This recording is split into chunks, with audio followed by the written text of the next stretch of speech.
Hello guys, मैं हूं लिंगम हरीश और आपका स्वागत है दी true investor YouTube channel. So guys, जैसे कि हम एक सीरीज़ बना रहे हैं आईपीओ के ऊपर। सो आईपीओ क्या होता है, क्यों होता है, कैसे लिस्टिंग होता है, कैसे उसका अलॉटमेंट कैसे होता है, ये सब हम डिटेल्स में जानते आ रहे हैं। सो इसमें अब देखते हैं एंकर इन्वेस्टर, हमने एक मेन इंपॉर्टेंट उसमें टॉपिक था कवर किए जिसको शॉर्टली उसमें देखे थे, ठीक है। तो अभी यहाँ पर हम डिटेल्स में जानते हैं।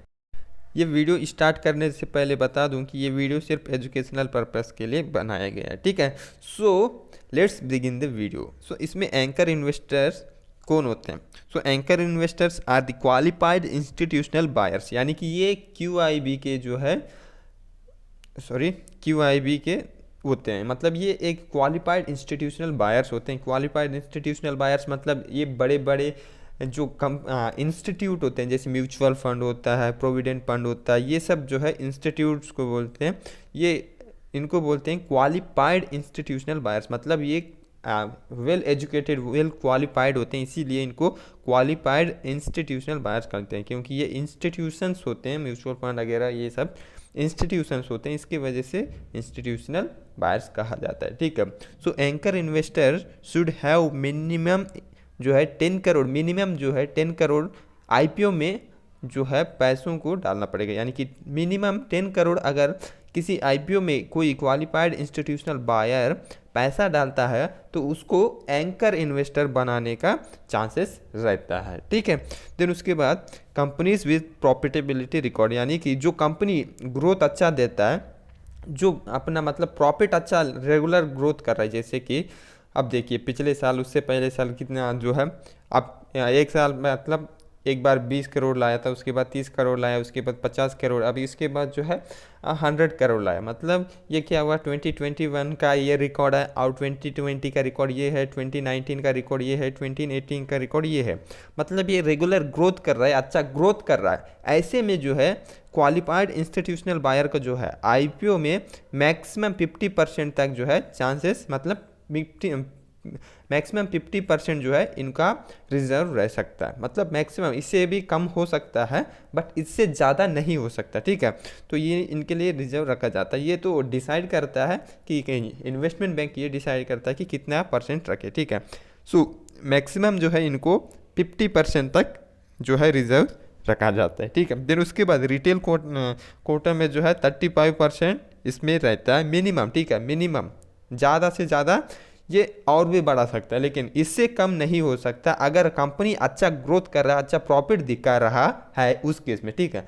देन उसके बाद नॉन इंस्टीट्यूशनल इन्वेस्टर, ठीक है, इनको भी जो है मिनिमम 50% का जो है रिजर्व होता है। मतलब इससे कम ये नहीं डाल सकते, मतलब ये इससे कम नहीं हो सकता और ये इससे ज़्यादा नहीं कर सकता। मतलब क्वालिफाइड इंस्टीट्यूशनल के लिए 50% से ज़्यादा नहीं डाल सकते और ये इससे कम नहीं डाल सकते, ये इनका है, ठीक है।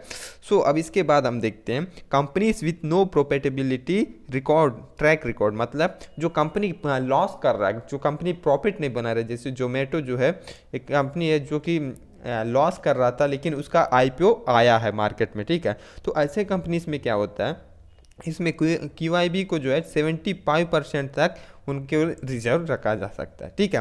तो मतलब जो अच्छा जो है ये क्यों होता है, क्योंकि ये रिटेल इन्वेस्टर को बचाने के लिए, क्योंकि ये क्यूआईबीज के पास जो है ना बहुत सारा डाटा होता है, बहुत रिसर्चेस करते हैं, उसके बाद ही जो है किसी कंपनी में पैसा डालते हैं। तो ऐसे में क्या होता है, अगर क्यूआईबी जो है आगे आए 75% तक अगर किसी कंपनी में जो लॉस मेकिंग है उसमें इन्वेस्ट करता है, तो रिटेल इन्वेस्टर्स को जो है एक मतलब विश्वास होता है कि ये हाँ इतने बड़े कंपनीज इसमें डाल रहे हैं तो इसमें कुछ तो बात होगा जिससे कि हमारा पैसा जो है हो सकता है इसमें लॉस ना हो, रिस्क थोड़ा कम हो, जिसके वजह से जो है क्यूआईबी को जो है 75% दिया जाता है। जो प्रॉफिट दे रहा है उसके लिए तो सिर्फ 50% देते हैं, बट इसमें 75% तक दिया जाता है। जो है लॉस कर रहा है, मतलब अगर कंपनी, अब देखिए इसी हिसाब से रखेंगे तो क्या होगा, अगर कंपनी जो है फ्यूचर में लॉस करे तो इसमें रिटेल इन्वेस्टर बुरे फंसेंगे, ठीक है। सो QIB इसके पास जो बहुत क्वालिफाइड मैनेजर्स होते हैं, ये सब कुछ होते हैं, लेकिन रिटेल इन्वेस्टर के पास जो है ना इतना नॉलेज नहीं होता, वो उतना ज़्यादा रिसर्च नहीं कर पाते हैं, इसके पास मतलब डाटा भी कम रहता है, इसके वजह से जो है ना यही बुरे फंसते हैं हर बार, ठीक है। सो इसके लिए इसका जो है परसेंटेज डाउन किया गया, ये क्योंकि हमारे जैसे छोटे रिटेल इन्वेस्टर्स को बचाने के लिए, ठीक है। तो देन उसके बाद नॉन इंस्टीट्यूशनल इन्वेस्टर्स को same to same as it is minimum 50% रखा जाता है, ठीक है।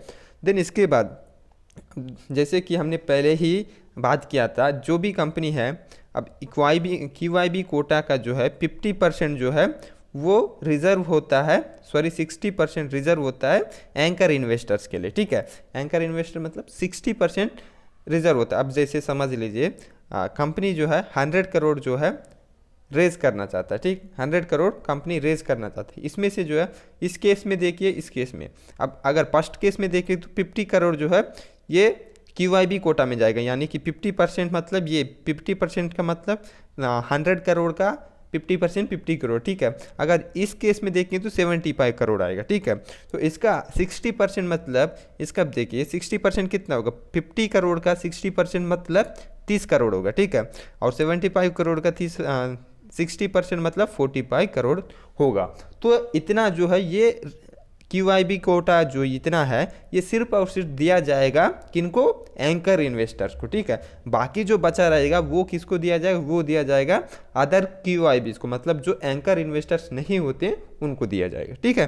देन इसके बाद हम देखते हैं, जैसे कि ये पहले ही मेंशन किया गया 1/3 शेयर्स जो अलॉट किया जाएगा डोमेस्टिक म्यूचुअल फंड, यानी कि हमारे अगर अपना इंडिया का IPO आ रहा है तो इसमें क्या होता है, डोमेस्टिक मतलब क्या, अपना देश के म्यूचुअल फंड्स को दिया जाएगा, ठीक है। 1/3 पार्ट मतलब, अगर अब देखिए 1/3 मतलब 30 करोड़ हो गया, ठीक है। ये तो हो गया 50% का 60%, 50% का 60%, तो इसमें से क्या 1/3 मतलब 30 का 1/3 कितना होगा, 10 करोड़ जो है दिया जाएगा किसको, डोमेस्टिक म्यूचुअल फंड्स को। बाकी 20 करोड़ जो दिया जाएगा वो बाकी जो है 2/3 shares allotted to other anchor investor, ठीक है। इनको अदर एंकर इन्वेस्टर को बाकी 20% दिया जाएगा, ठीक है। तो आपने समझ गए 60% का जो है 1/3 जो है ये डोमेस्टिक को दिया जाएगा, 2/3 जो है ये अदर एंकर इन्वेस्टर्स को दिया जाएगा। आई होप आपको समझ आ रहा होगा अच्छे से, ठीक है। सो अब जो है ये क्या होता है, जो भी एंकर इन्वेस्टर जो है अपने जैसा नहीं होता, इनका जो है अलॉटमेंट इनको पहले ही हो जाता है, ठीक है। अब ऐसा नहीं कि IPO आएगा उसके बाद जो है इनको अलॉटमेंट होगा, इनको ऐसा नहीं होता, बल्कि इनको IPO आने से पहले, एक दिन पहले ही इनको अलॉटमेंट होगा, ठीक है। अभी कितना है 23, अब दिसंबर चल रहा है, ठीक है। अब IPO आज आया किसी कंपनी भी, कोई भी कंपनी का, ठीक है। फॉर एग्जांपल कोई कंपनी का आज जो है IPO हो रहा है, तो एंकर इन्वेस्टर को जो है 22 अब दिसंबर को ही अलॉटमेंट हो जाएगा, मतलब इनको अलॉटमेंट होने के बाद ही IPO आ जाएगा मार्केट में, ठीक है। देन इसके बाद आप देखिए एंकर इन्वेस्टर जो है 30 डेज तक जो है बाहर नहीं निकल सकते, मतलब इनको लॉक इन पीरियड होता है। अभी इसने कितना 22 अब दिसंबर को इसमें इन्वेस्ट किया है, तो ये 22 अब जनवरी तक वो अपना पैसा नहीं निकाल सकता। ऐसा नहीं कि IPO जो IPO लिस्ट होते ही ये बेच नहीं सकता। IPO लिस्ट होते ही हम जैसे लोग क्या करते हैं, लिस्टिंग गेन के लिए उसमें आ जाते हैं, और लिस्टिंग गेन लेके जैसे मार्केट में वो IPO आ जाता है, लिस्ट हो जाता है, तो अपना प्रॉफिट निकाल के हम निकल जाते हैं। बट इनको ऐसा नहीं होता, ये 30 दिन तक उनको लॉस हो चाहे प्रॉफिट हो, कुछ भी हो, 30 दिन तक तो मिनिमम उसको रुकना ही पड़ेगा, इससे पहले वो एग्जिट नहीं कर सकते, इनको एग्रीमेंट करना पड़ता है, ठीक है। तो ये वही पॉइंट था। देन उसके बाद all investors allotted 1 day before IPO, मतलब जैसे कि हमने कहा 22 को ही अलॉट होगा, देन उसके बाद 23 को IPO मार्केट में आएगा, उसके बाद ओपन होगा ये मार्केट में, ठीक है। सो ये आपने समझ गया। देन इसके बाद anchor investor should have to buy at company decided price, no floor price and cap price. मतलब अब अपने को क्या होता है, 2 प्राइसेस होते हैं। अब किसी को जो है 220 से 250 के बीच जो है ये बिडिंग करने रहता है अपने को। हम चाहे तो इस प्राइस में भी ले सकते हैं, इस प्राइस में भी, लेकिन ऐसा नहीं होता एंकर इन्वेस्टर के साथ। जो कंपनी डिसाइड करेगा उसी प्राइस में उनको जो है खरीदना पड़ेगा, ठीक है। देन उसके बाद एंकर इन्वेस्टर्स अलॉटेड गारंटीड 100%। मतलब जो है ये इनका 100% जो है इनको गारंटी होता है कि इनको अलॉटमेंट होगा ही होगा, ठीक है, क्योंकि इनके अलॉटमेंट होने के बाद ही आईपीओ ओपन होता है, ठीक है।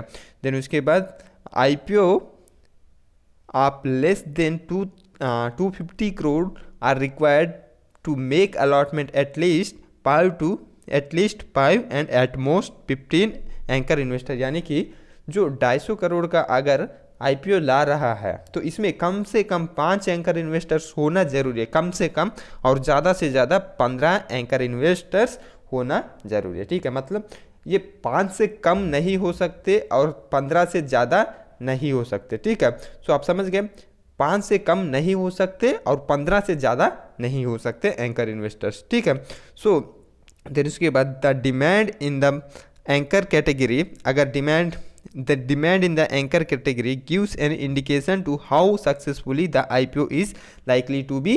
मतलब ये कह रहा है कि अब एंकर इन्वेस्टर के जितना ज़्यादा डिमांड रहेगा उससे समझ में आएगा कि उसको कितना ज़्यादा मार्केट में डिमांड है, कि कंपनी जो है कितना अच्छा है। मतलब अब जिसका डिमांड अच्छा रहेगा वो क्यों डिमांड अच्छा रहेगा, या तो वो अच्छे प्राइस पे मिल रहा है या फिर वो उसका फ्यूचर अच्छा है, इसकी वजह से जो है उसके लिए जो है लोग अप्लाई करते हैं, ठीक है। सो इसमें जितने ज़्यादा एंकर इन्वेस्टर्स की मतलब इनका डिमांड रहेगा उतना ही अच्छा होगा उस आईपीओ के लिए, ठीक है। सो तो आपने एंकर इन्वेस्टर को तो अच्छे से समझ लिया, ठीक है। सो इसमें अब ज़्यादा कोई डिफ़िकल्टीज नहीं होता है, अगर आपको समझना है तो इतना कोई डिफ़िकल्टी नहीं होता। आपको मन नहीं है तो आपको अब कितना भी आप समझाओ तो कोई मतलब समझ में नहीं आता। सो अगर वीडियो आपको पसंद आए तो लाइक कर दीजिए और चैनल को सब्सक्राइब करके बेल आइकन को प्रेस कर दीजिए, ठीक है। अगर आपको पसंद आया तो कमेंट करके बता दीजिए, ठीक है। So be careful, be safe, पैसा बनाते रहो मार्केट से। Bye bye, take care.